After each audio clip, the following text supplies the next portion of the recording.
Hey guys, Dan here. Just to let you know that my reaction videos come out every Monday, Wednesday and Friday. I also do live streams each Tuesday, Thursday and Saturday on YouTube. If you want to help out the channel, there will be a link down below to my Patreon. Thank you for your time, and now on to the video. Have a good day.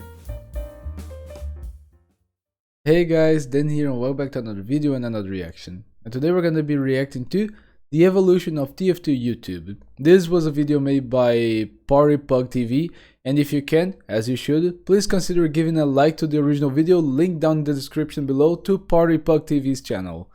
And also, if you can, stay till the end because we have a few news about a Brazilian's podcast, a series of interviews that I do, because we have a few good episodes coming out in the next Saturdays. So, with you guys being warned, and without further ado, let's go. TF2 and YouTube have always shared a close relationship. As someone who's been playing this game since I've started high school, I've witnessed every update and scandal fed straight to me from the comfort of the latest spiky mikey banger. Without its community, TF2 simply wouldn't be the game it is. But that raises a question. How did we get to where we are now? Do they have subtitles? Many others wasting hours. No, it's automatic. Content about a decade-old game. We could have jobs, wives, children, but no. We decided to trade that all in to make fucking challenge videos. Today, I'm gonna try my best to show you how we got some good videos over there. Find out why TF2. Yes, so definitely some very good videos. And hopefully, uncover the bizarre history of TF2 and YouTube. Okay, so wait. So we have YouTube. So let's just see. We have beginnings, golden era, modern day, and also the future. 2011. TF2 didn't always have mountains upon mountains of content that it does now. You can imagine back in 2007, YouTube wasn't exactly mainstream. The site had only come out a year prior, so the idea of a YouTuber hadn't really been established yet. Don't get me wrong, people still uploaded TF2 videos, but gameplay videos, they just wouldn't be popular just yet. Content that was being uploaded was usually just fucking Joe Nuts showing off his free kills he got on 2-4 with his bros on the Skype group chat. No. TF2 YouTube never really got into the swing of I was not around that phase, I think. Biggest year yet. 2011. I think I started playing 2013. Free to play, and that's when one of the first big names we all know too well first discovered. No, I think it was actually 2012 or it was on 2011 December. Iconic star_ or stir. It was an animator, right? This man was spearheading gameplay commentary like he was Christopher Columbus. To get a good understanding on the impact this man had, there is plethora of YouTubers who went on record to saying he is the reason they started playing the game in the first place. Nice. His name used to be instantly associated with the game. It was the perfect storm for success. Not only was it the golden era of gameplay commentary, he was also an artist. Well, in reality, he was a pretty down-to-earth guy. He would often do frequent collabs with other creators. And there was one in particular who was quite small at the time. Oh, you might have heard of him. What was his name again? Yeah, sorry, not ringing any bells. Hey, Jerma. In all seriousness, when these two were together, it just felt like they had chugged a crate of Bonk Atomic Punch, because these two, they're untouchable. Even if you're a newer player, the chances are you can still quote the utter classic that is Jerma is Mad Part 2. But all good things... I don't think I ever saw that video. The pair ended up having beef and ended up focusing on their retrospective streaming careers. So now both their channels lay mainly dormant. For Jerma, things turned out pretty amazing. Pretty fucking spectacular, actually. I think it could have gone better. Nice. It didn't really go quite as well. What kind of shit vid is this? You used to be gaming. But if Stir wasn't interested in TF2 content anymore, what game could ever hope to take its place? Sometimes people move on. It happens. Now, I don't care who you are. If you're a fan of Team Fortress 2, you've guaranteed to have an opinion on this game. Overwatch is the equivalent to TF2 to what a rival is in any Pokemon game. No matter how hard you try, no matter how many rare candies you shove into the champ, toppling the #1 team-based shooter. Once Overwatch was announced on November of 2014, fans were very skeptical, but let me tell you, once that big push came in the following years, it's impossible to explain the hysterics the TF2 community was in. Everybody knew this was going to be huge. Yo, a little stop on the video to comment on that. I remember when Overwatch was starting to come out, and I have to admit I fell in love with the cinematics, the action, the universe. But one thing that was really happening was that the community was divided because a lot of people were going to start to move on to Overwatch when compared to the other half who was going to stay loyal to TF2. And Overwatch, it was very similar to TF2. There is no denying that if you played the TF2, you would have an easy time adapting to Overwatch. There were so many game modes that were similar. There were characters that have in a way similar than dynamics, even though their weapons and abilities were different. And with also adding that, the characters had some personalities that were very simple to chew on. Just like TF2, we had so many characters that were stereotypes, and stereotypes, when it's applied correctly to games, it's not always so bad. It's easy for us to connect with the characters. It's easy for us to understand them, and it's easy for us to relate to them or to develop a parasocial relationship with them.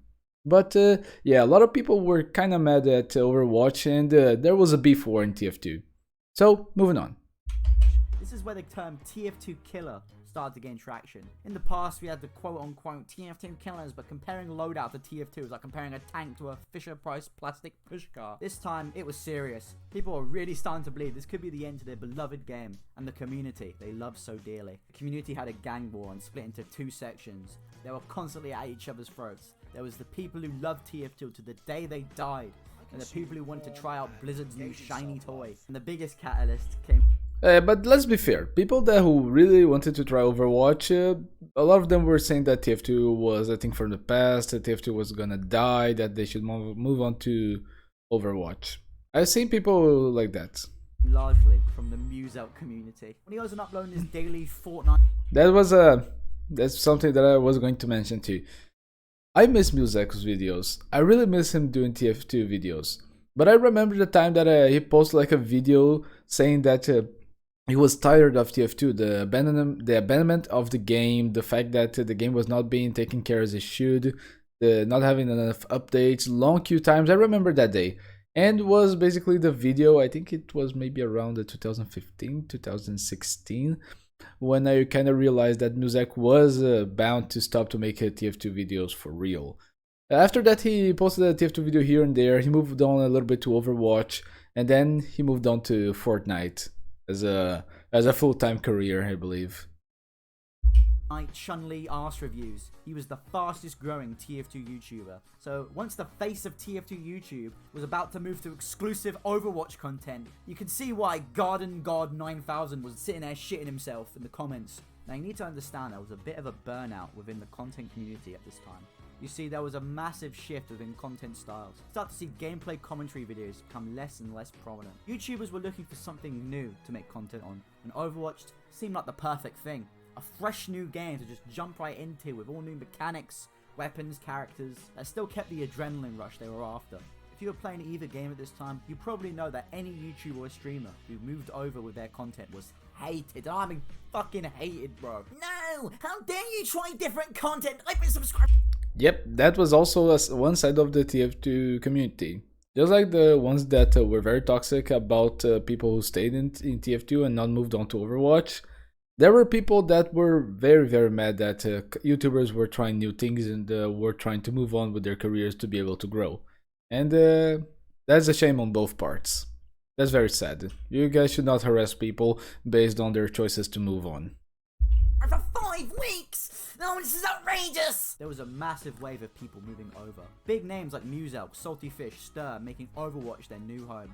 The competitive TF2 scene had a similar burnout with the game. Blizzard seemed like angels riding on unicorns, pushing a new Overwatch esports league, compared to Valve putting out a whopping 1 blog post. Veterans of the scene such as A Seagull and commentator Sideshow jumped ship with huge success. I'm sure you can probably guess the rest. If you're watching a TF2 video right now, it's needless to say that we did make it in the end. In retrospect, I think things may have been That's a very good video. Out of proportion. The Winglet always makes amazing videos. Dead game by its fans, and well, we're still here. It seems as the two warring clans of the 240ans and the Watchlings have finally made peace.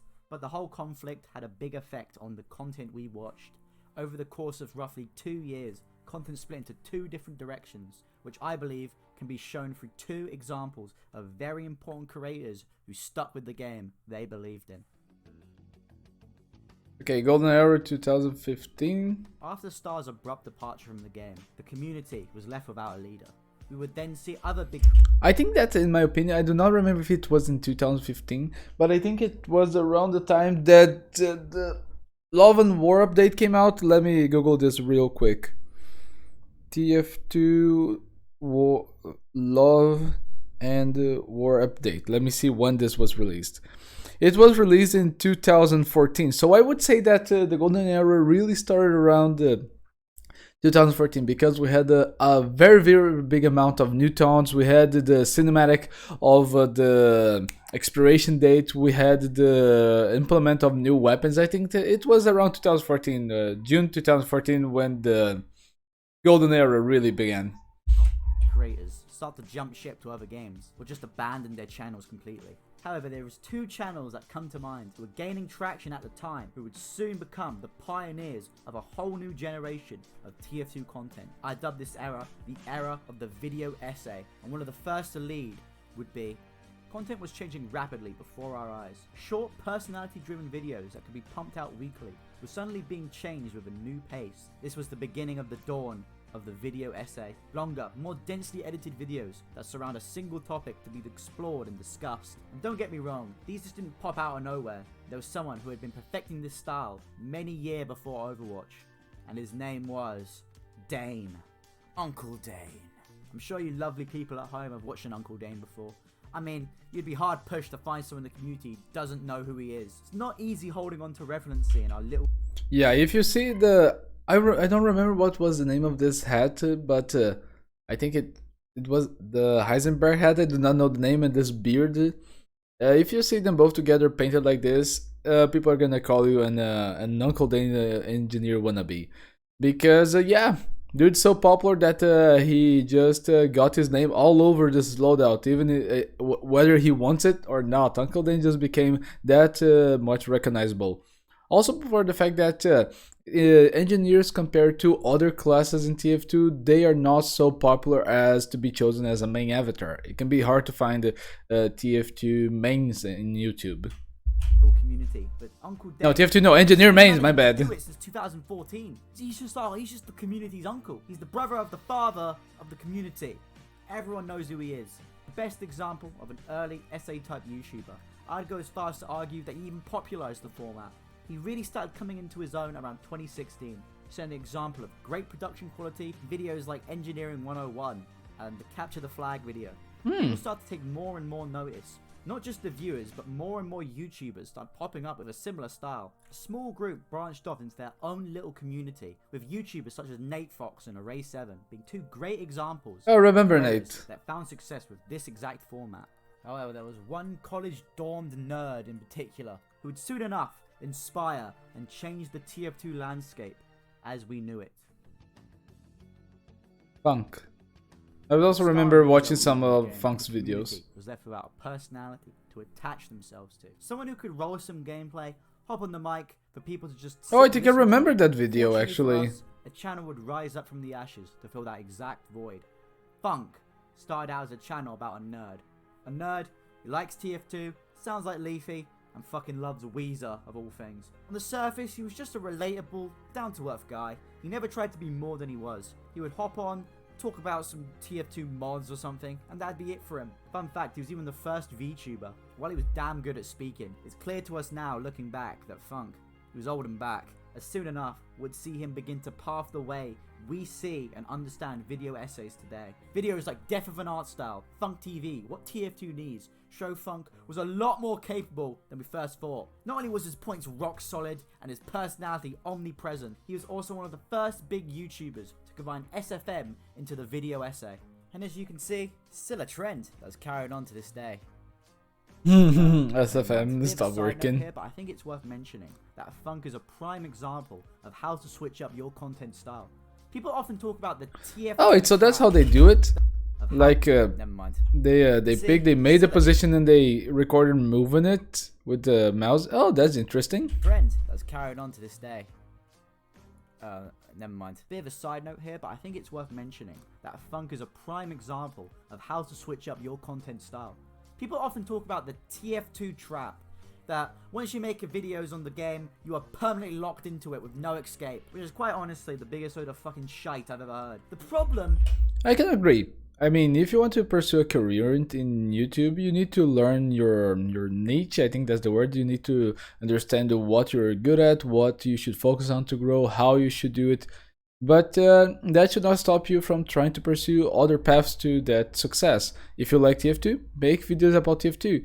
I started my channel in Portuguese, and I realized later that if I wanted to grow, I would have to change to English-based videos, which was not something that bad. I know that my English is not that good, but I feel that I have improved with the years with it because of YouTube. I've been speaking English or trying to learn English for approximately over 10 years now, and since I joined the internet, I've been in contact with English-based speakers and even other languages on a daily basis. And on YouTube, trying to work, but doing some just funny videos, just trying to talk with you guys, and sometimes now doing live streams. Live streams were a big change to my channel, and everything has been helping me develop even more and more each day. I started my videos with a gameplay and series in Portuguese. I changed it to English-based videos, and I started to do reactions. My first reaction in English was my reaction to the God of War Ragnarok PS4 trailer. And after that I realized that, yeah, I'm going to do English videos. And since then I completely changed my content. I was doing the solely, I was only doing TF2 videos and reactions with that.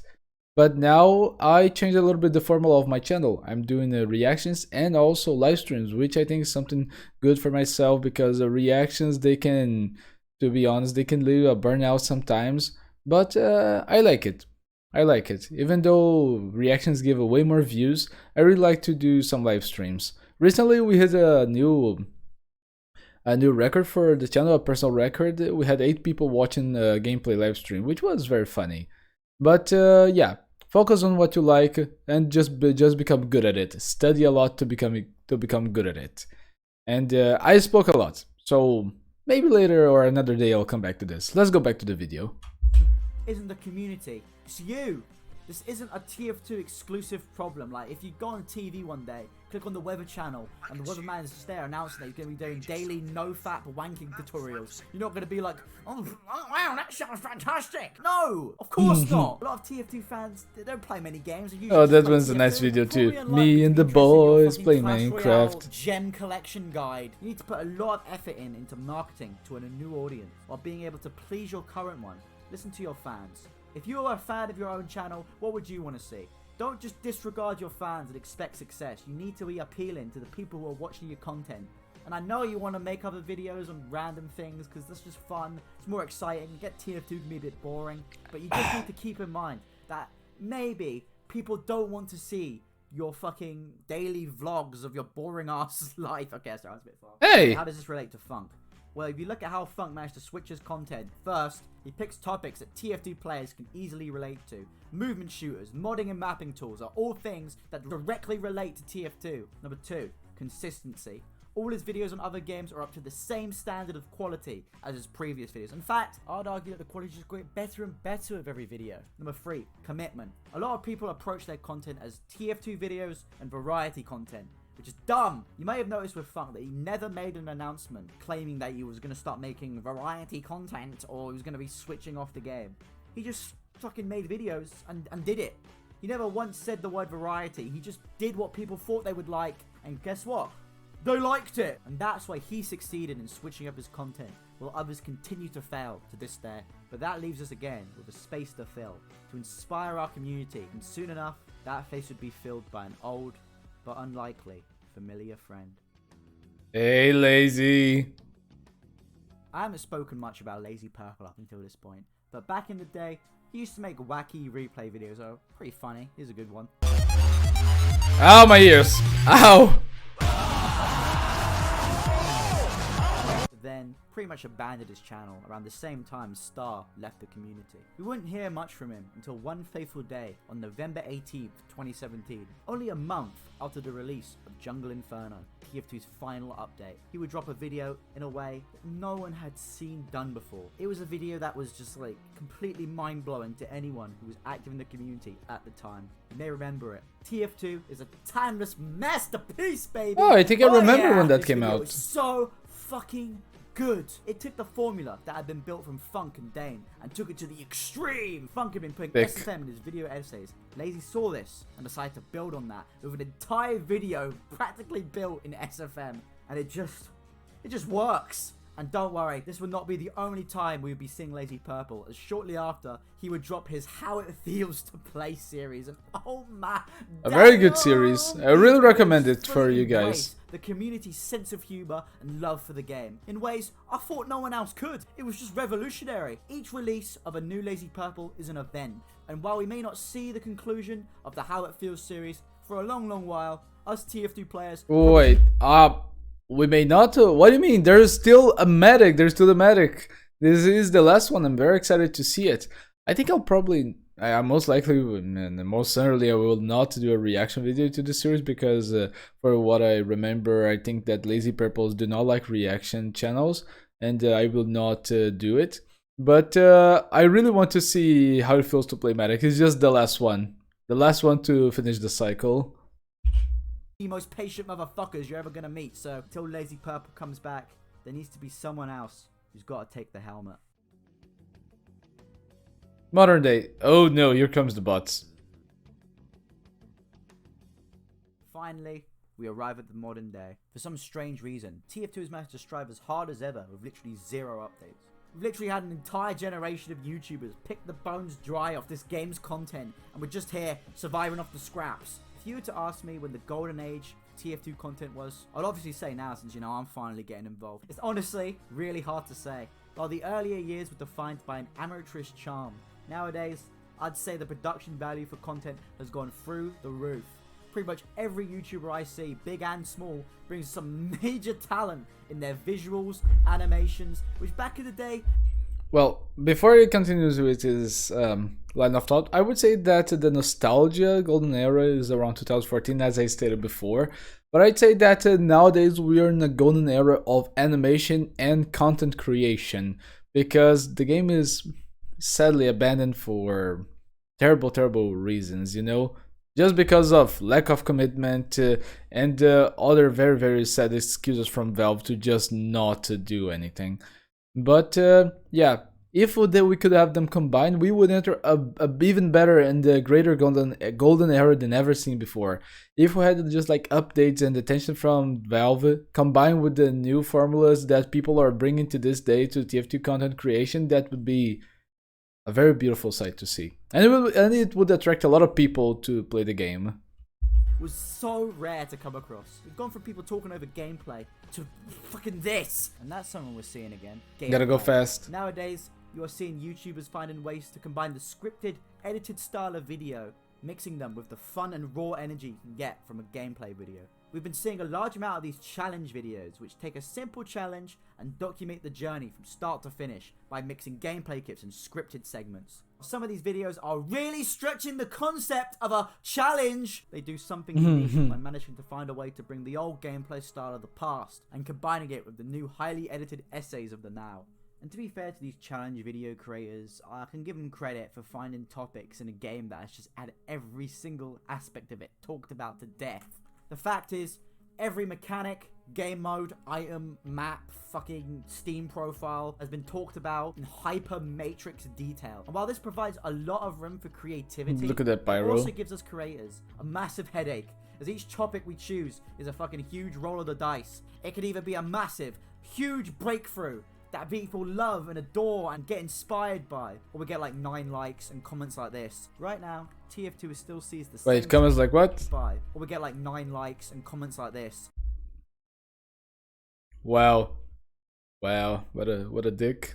Right now, TF2 still sees the same success it once did. YouTubers like El Maxo and Shunik are perfect examples. While both would agree with me that they don't make the most unique or awe-inspiring content we once saw of channels like Lazy Purple, they are both able to put out consistent and highly enjoyable videos that have helped bring a new generation of TF2 fans into the game. You know, I'm always going to miss the old legends of the past and remember them for what they did for me and for the game I love. I prefer to think forward and welcome the new heroes to come. So I'll stick a bunch of channels on the screen right now who I believe are making the best content for this game. So you can there are a few of them that I don't recognize. Become the leaders of the next generation. The future. While TF2 continues to fail as a game, we manage to stay winning as a community. We hold our heads high and just keep praying and hoping that maybe one day, we'll finally get those localization files. Localization files. Right now, things look okay, but it's really unknown if things are going to be able to keep going, nothing happening in the game. We all love the shit out of TF2, and we're going to try our damned hardest to make the next bangers that stick in people's mind. We're even seeing old legends of the past come back. Look, new Pyro Joe video. TF2's most expensive item. Really? Pyro Joe came back? Over $30,000. Sold for a golden pan, 28,000. The spellbound virtual viewfinder. But what is it that makes the poison shadows? Shut your bitch! But what I'll do is I'll end the video with a promise from us creators to you viewers. What you're going to expect to see from us in the future and the next generations to come. Have a look. Okay. TF2 has kind of become a solid beginner's game to make. Oh, I like this. There's hundreds of thousands of I like this model, and also the animation is, to be fair, refreshing and simple. I like it. With more and more creators of differing varieties flooding into the game every year, it seems like there's no shortage of new people to start feasting. Delphi, ST Black ST, Nate. Coming up with a new idea for a game released in 2007 is really damn hard, and most new style of content that is popular is quite derivative. Here's the thing about TF2 YouTube content. Has most everything been done before? Yeah, probably. But I think that with enough creativity, you can come up with something that has never been done. You don't need the best editing to get your ideas across. I mean, just look at me. My videos suck ass, but at least I'm getting them I can out relate. there, and you can too. I'm gonna be honest. I don't see a future in TF2. Like 2034 or whatever won't be here. But I wish to bring creative and original videos to entertain you all.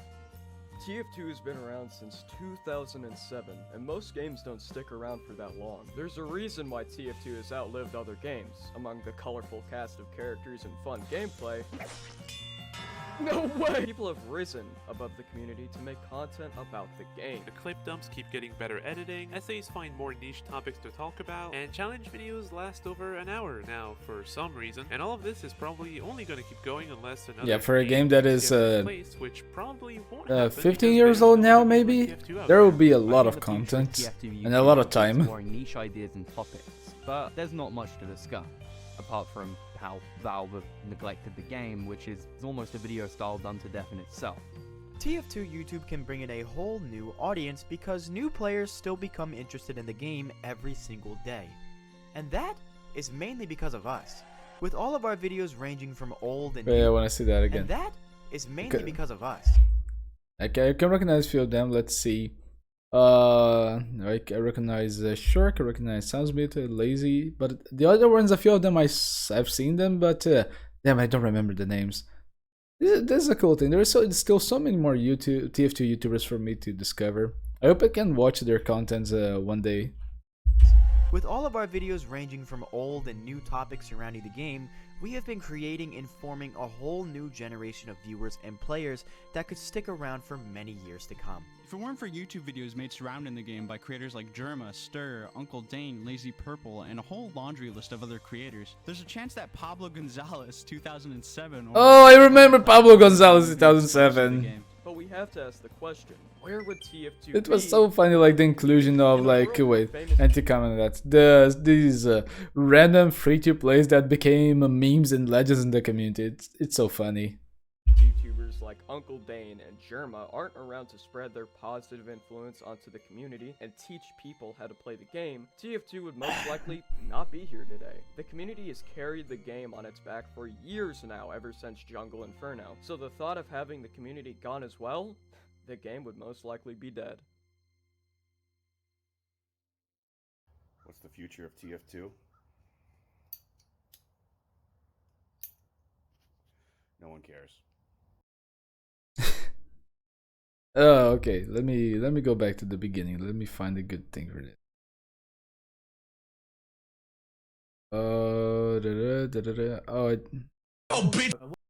I think this is a good one. Oh, I have to say, this video really surprised me. It was a very cool video to watch, a very hopeful video. And also, it was cool to maybe discover a lot of new TF2 YouTubers on this. But I have to say, I'm surprised that Pug TV, he did not mention reaction channels and also 15AI. Because I know I have a reaction channel, but I am doing this and I'm gonna comment this totally neglecting the fact that I have a reaction channel for TF2. It's more due to the fact that before I do my reaction channel and when I used to play a lot more of TF2 and I would watch some of the same content creators that he mentioned here, reaction channels were present and they have been present for a long time already. And I think that during this absence of new content and new updates from Valve, I think that many reaction channels were very important to keep a hype on the community. Even though they were smaller than a lot of other content creators, TF2 reaction channels, I think that they made a special part of it. I remember watching the Ref2501 videos and it was amazing. It was a very cool way to discover new popular YouTube animations, new funny memes, and also it was cool to see that people were still discovering TF2 each and every day, just like it was with Ref, and the same thing that happened with the Duck Goes Moo, which is also another reaction channel where him and Ref eventually started to learn so much about TF2 and their communities would grow so much around that they themselves would start to play TF2. It's like the same thing when Markiplier and PewDiePie started making their reaction, not their reaction, but their Minecraft gameplay series. People were crazy to see these people that were already well known in their channels, in their communities, in their types of content, to be able to play a game that everyone knows. It's a very cool thing to see. And yeah, I'm kind of sad that he did not went about reaction channels. And another thing, I'm surprised that he did not mention the 15AI. 15AI right now was a very big savior for TF2, and even more, it was like the mother of new small channels that were starting TF2. TF2 with 15AI, it's chaos. The rise of voice AIs really implemented a very new brand of topics and segments on TF2, like the moment discovers. Don't get mad over me about the Zoya Bat Cantina, I know you hate it, but there was the moment discover the fetishes, and even later it developed to new forms of content that are more mature, they're more emotional sensible, they're more emotional intelligent. There are videos just for you to laugh and to be discussed, like the Geroditon that was made by Master Rhino. There was the Standing Incident series made by Uya Bat Cantina. There's also the Mercs on Jurassic World by HighGamer808. And there was even me who did a 15AI video, a few of them. I did two, two. I did the Scout Doesn't Like a Brazilian React, just to be able to laugh a little bit about the fact that my content is still underdeveloped to what is the line of good quality videos nowadays. And I even did the TF2 Mercenaries try to open a Minecraft server, which was a very cool series to do. And I really intend to plan to continue it if 15AI comes back one day. But these two segments, reaction channels and 15AI, I think they were a very important part of TF2 in the recent years, and even more a few years back, respectively, with 15AI and the reaction channels, because I think that was a very special part of the community. New players, they would want to find someone to be able to connect it in a parasocial way, like they have, not so much with people that had gigantic channels, but with small YouTubers that would do reaction videos. And 15AI is just making new content creators by the bucket, especially when it came out. And it's also developing, just like every single segment that I spoke about, the development of YouTube videos, the development of the type and the formula of creation on videos. 15AI also had an evolution from more crude and raw humor to more quality contents and with more deep and interesting stories. But I think I'm just starting to rant a little bit. This video just passed 34 minutes for me. So guys, really, thanks so much for coming. Please, really, consider giving a like to the original video. And if you can, show up Saturday for the release of... I'm gonna sneeze. And please show up Saturday for the release of Brazilian Interviews episode 4. We're gonna be interviewing a few members of the Gmod office crew, and on the next Saturday after that, we're gonna be interviewing other members of the Gmod office crew. I'm gonna sneeze again.